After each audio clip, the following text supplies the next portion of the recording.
Di sebuah desa kecil yang jauh dari keramaian kota, tinggal seorang anak laki-laki bernama Dava, berusia 10 tahun. Dava adalah anak yang ceria dan penuh semangat.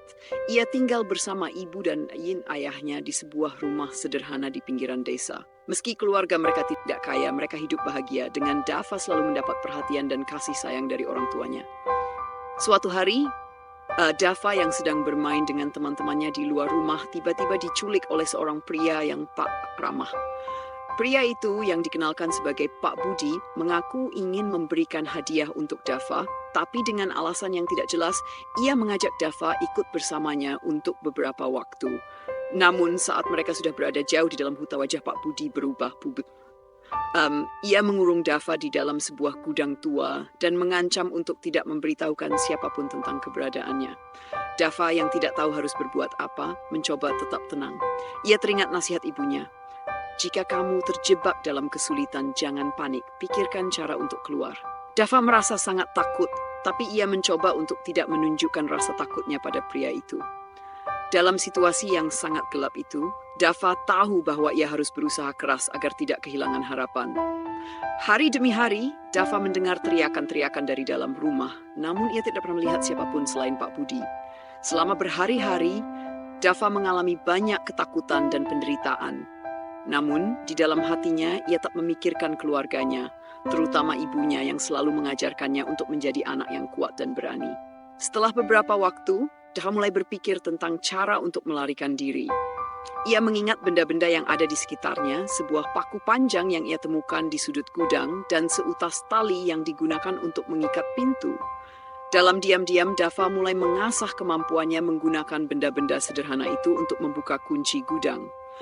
Pada suatu malam, ketika Pak Budi tertidur dengan lelap, Dava berhasil membuka pintu dan melarikan diri. Dalam keadaan panik dan takut, ia berlari sejauh mungkin tanpa melihat ke belakang. Dava tahu bahwa ia harus kembali ke rumah untuk memberitahu orang tuanya dan orang-orang di desa tentang apa yang telah terjadi. Dava berlari selama berjam-jam melewati hutan yang gelap dan berbahaya, dan hingga akhirnya ia menemukan jalan raya yang ramai. Ia berhenti di dekat sebuah warung kecil dan meminta tolong kepada pemiliknya, yang segera menghubungi polisi, penyelamatan dan perjuangan hukum. Polisi yang segera tiba berhasil menangkap Pak Budi di rumahnya, dan mereka menemukan bukti-bukti yang mengungkapkan tindakan kriminal yang telah ia lakukan. Ternyata Pak Budi telah menculik beberapa anak lainnya sebelumnya dan melakukan hal-hal yang sangat kejam.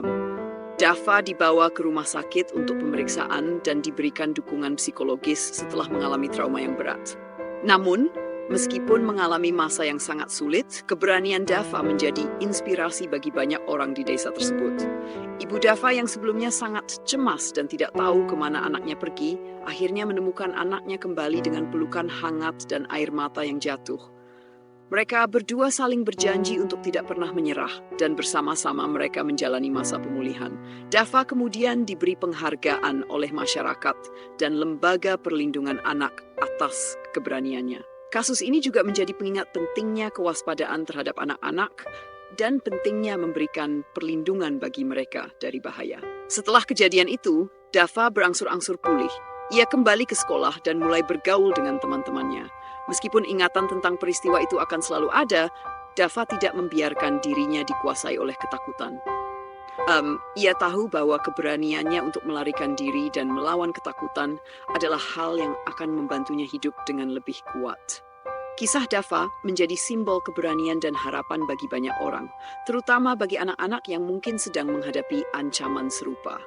Dengan dukungan keluarga dan masyarakat yang peduli, Dava tumbuh menjadi pribadi yang lebih bijaksana dan lebih peduli terhadap sesama. Kisah ini dengan AFF guna line of giving suggestive poetry was given by Rainy Font slides in the pencil if wait. Beberapa bulan setelah kejadian yang mengerikan itu, Dava mulai menjalani pemulihan secara emosional. Keberanian yang ia tunjukkan saat melarikan diri dari tangan Budi membuatnya dipandang sebagai pahlawan kecil di desanya. Namun, meskipun ia menerima banyak dukungan, perasaan takut dan trauma masih menghantuinya. Dava mulai menjalani sesi konseling dengan seorang psikolog anak yang membantunya memproses perasaan dan kenangan buruknya. Perlahan, ia belajar untuk mengungkapkan perasaannya tanpa merasa malu. Namun, satu hal yang tak pernah ia lupakan adalah pentingnya untuk membantu orang lain. Ia mulai berbicara di berbagai kesempatan di sekolah dan di desa tentang pentingnya menjaga diri dan mengenali tanda bahaya, terutama kepada teman-teman sebayanya. Mendirikan Yayasan Perlindungan Anak. Melihat betapa banyak anak yang menghadapi ketakutan dan ancaman, Dava mulai memikirkan langkah besar selanjutnya dalam hidupnya.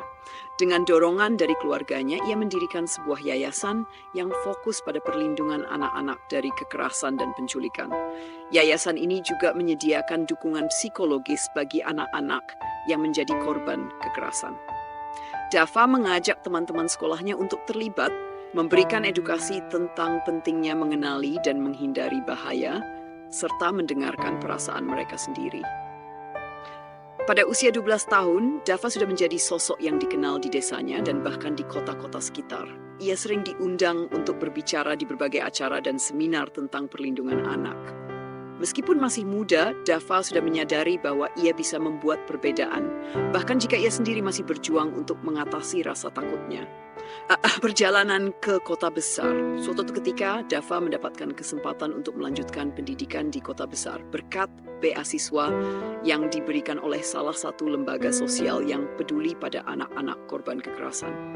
Meskipun berat untuk meninggalkan desanya, Dava tahu bahwa ini adalah kesempatan besar untuk mengembangkan yayasannya lebih jauh dan mempelajari lebih banyak hal tentang perlindungan anak. Di kota besar, Dava bertemu dengan berbagai orang yang memberi inspirasi dan dukungan untuk mewujudkan visinya. Ia bergabung dengan organisasi non-profit yang bekerja di bidang hak-hak anak, dan ia semakin memahami cara-cara yang lebih efektif dalam memberikan perlindungan dan mendukung anak-anak yang membutuhkan. Dava juga belajar banyak tentang hukum anak, dan dengan tekadnya, ia memulai program pelatihan bagi guru-guru dan orang tua untuk mengenali tanda-tanda kekerasan pada anak-anak. Keberanian Dava akhirnya perhatian lebih luas. Pada usia 19 tahun, ia menerima penghargaan internasional dari Organisasi Perlindungan Anak Terdunia atas usahanya yang luar biasa dalam melindungi anak-anak. Penghargaan itu bukan hanya pengakuan bagi dirinya, tetapi juga bagi semua orang yang telah mendukung perjuangannya sejak awal. Namun, meskipun ia mendapatkan banyak pujian dan penghargaan, Dava tetap rendah hati. Baginya, membantu sesama adalah tujuan utama, bukan kemasyhuran. Ia sering berkata, ini bukan tentang aku, ini tentang masa depan anak-anak yang lebih baik. Kehidupan yang penuh harapan. Kini Dava telah dewasa dan terus berjuang untuk hak anak-anak. Yayasan yang ia dirikan berkembang pesat, dan ia menjadi figur penting dalam advokasi perlindungan anak di negara ini. Meski tantangan tak pernah berhenti, Dava tahu bahwa langkah kecilnya untuk membantu orang lain telah membawanya pada sebuah perjalanan hidup yang penuh makna. Di setiap kesempatan, ia selalu mengingat betapa pentingnya memiliki keberanian untuk menghadapi kegelapan dalam hidup. Karena dari kegelapan itu, ia telah menemukan cahaya yang dapat membantu banyak orang. Kisah Dava meneruskan perjuangan di dunia yang lebih luas. Setelah beberapa tahun membangun yayasan dan memimpin berbagai program perlindungan anak di tingkat nasional, Dava semakin dikenal oleh berbagai organisasi internasional yang bekerja di bidang hak-hak anak. Ia dipilih untuk menjadi bagian dari panel diskusi global tentang perlindungan anak dan pendidikan di berbagai negara.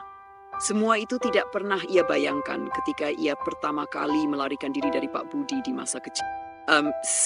Kisah Dava meneruskan perjuangan di dunia yang lebih luas. Setelah beberapa tahun membangun yayasan dan memimpin berbagai program perlindungan anak di tingkat nasional, Dava semakin dikenal oleh berbagai organisasi internasional yang bekerja di bidang hak-hak anak.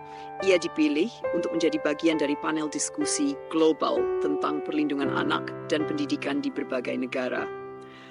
Semua itu tidak pernah ia bayangkan ketika ia pertama kali melarikan diri dari Pak Budi di masa kecilnya. Namun, semakin besar pengaruhnya, semakin banyak tantangan yang dihadapinya. Beberapa pihak yang merasa terancam dengan kebijakan-kebijakan perlindungan anak yang lebih ketat mulai mencoba menggoyahkan yayasan yang ia pimpin. Mereka berusaha mencemarkan nama baiknya dengan menyebarkan rumor bahwa Dava hanya menginginkan keuntungan pribadi atau berusaha mengontrol banyak hal di balik layar. Menghadapi rintangan dan fitnah, Dava tak pernah membiarkan fitnah itu menghalanginya. Ia memilih untuk tidak membalas tuduhan itu dengan kemarahan. Sebaliknya, ia memfokuskan perhatian dan keberlanjutan program-program yayasan dan memastikan bahwa anak-anak tetap mendapatkan dukungan yang mereka butuhkan. Dava juga memperkuat hubungan dengan para rekan di dunia internasional untuk memastikan yayasan tetap berjalan meski menghadapi berbagai hambatan. Namun dalam hatinya, ia merasa sedih. Ia ingin dunia tahu bahwa perjuangannya bukan hanya untuk nama baiknya, tetapi untuk anak yang nasibnya kurang beruntung. Ia merasa dihujani begitu banyak kritik, tapi ia juga tahu bahwa apa yang dilakukannya lebih besar dari sekadar kritik. Ini adalah tentang masa depan anak-anak. Pada suatu malam, setelah sebuah acara di luar negeri, Dava duduk termenung di kamar hotelnya. Ia memikirkan bagaimana ia bisa mengatasi fitnah yang terus datang. Tiba-tiba, ia teringat pada kata-kata ibunya yang selalu memberinya kekuatan. Jika kamu berbuat baik, kebaikan itu akan kembali padamu, meski tidak selalu dalam bentuk yang kamu harapkan. Jangan takut untuk tetap berjalan meski jalannya penuh dengan rintangan. Dava menarik napas dalam-dalam, menyadari bahwa ia tak bisa membiarkan orang lain menentukan arah hidupnya. Ia memilih untuk tetap melanjutkan perjuangannya, apapun yang terjadi. Kemenangan dan pengaruh global. Perjuangan Dava mulai menunjukkan hasil. Yayasan yang ia pimpin tidak hanya semakin berkembang, tetapi juga berhasil memengaruhi kebijakan perlindungan anak di banyak negara. Dava diundang oleh lembaga-lembaga internasional untuk berbicara dalam konferensi tentang perlindungan anak, pendidikan, dan penghapusan kekerasan terhadap anak. Ia juga menginisiasi sebuah proyek besar yang melibatkan pemerintah dan berbagai organisasi di seluruh dunia untuk menciptakan sistem didikan yang aman bagi anak-anak yang mengalami kekerasan. Dalam proyek ini, Dava bekerja sama dengan berbagai negara untuk menyediakan pelatihan bagi tenaga pendidik dan masyarakat tentang bagaimana melindungi anak-anak dari ancaman kekerasan. Pada usia 30 tahun, Dava telah menjadi suara yang tak terbantahkan dalam dunia perlindungan anak. Ia menjadi penasihat bagi PBB dalam kebijakan hak anak, serta terus berusaha memberikan suara bagi mereka yang tak bisa berbicara untuk diri mereka sendiri. Keberaniannya untuk berbicara meskipun menghadapi tantangan besar menjadikannya sebagai contoh bagi banyak pemimpin muda di dunia. Kembali ke akar. Meskipun kesibukannya begitu padat, Dava tidak pernah melupakan akarnya. Ia kembali ke desanya tempat ia dibesarkan untuk mengunjungi orang tua dan bertemu dengan anak-anak yang pernah dibantu oleh yayasannya. Setiap kali ia kembali, ia merasa diberkahi. Ada senyum bahagia di wajah anak-anak yang mendapatkan pendidikan, serta rasa terima kasih yang tulus dari para orang tua. Suatu ketika, saat ia sedang mengunjungi panti asuhan yang pernah ia dirikan, Dava bertemu dengan seorang anak laki-laki yang sangat mirip dengan dirinya di masa kecil. Anak itu yang berusia sekitar 8 tahun tampaknya sedang berjuang menghadapi dunia yang keras. Dava menyapanya dengan lembut, duduk bersamanya, dan mendengarkan cerita hidupnya. Anak itu mengingatkan Dava pada dirinya sendiri dulu, takut, bingung, dan tidak tahu apa yang harus sendirian, kata Dava pada anak itu, memberikan senyum yang penuh harapan. Kami akan melawan dunia ini bersama, dan kamu akan kuat. Beberapa tahun kemudian, Dava memutuskan untuk menulis buku tentang perjalanan hidupnya, tentang masa kecil yang penuh penderitaan, perjuangan untuk bertahan hidup, dan bagaimana ia menemukan kekuatan untuk membantu orang lain. Buku ini tidak hanya menceritakan kisah pribadinya, tetapi juga menceritakan kisah banyak anak yang telah ia bantu sepanjang hidupnya. Buku itu menjadi inspirasi bagi ribuan orang di seluruh dunia untuk tidak menyerah pada kegelapan dan untuk selalu memperjuangkan kebaikan, meskipun jalan yang harus ditempuh tidak mudah. Kisah Dava mengajarkan kita bahwa meskipun kita pernah dilukai atau dihadapkan dengan rintangan yang tampaknya tak terlewati, kita selalu memiliki kemampuan untuk bangkit, melawan, dan membuat dunia menjadi tempat yang lebih baik untuk orang lain. Keberanian dan tekad yang dimiliki Dava akan selalu menjadi sinar harapan bagi mereka yang membutuhkan. Kisah ini adalah pengingat meskipun dunia kadang keras, kita selalu bisa memilih untuk menjadi cahaya bagi orang lain, bahkan tempat yang paling gelap sekalipun.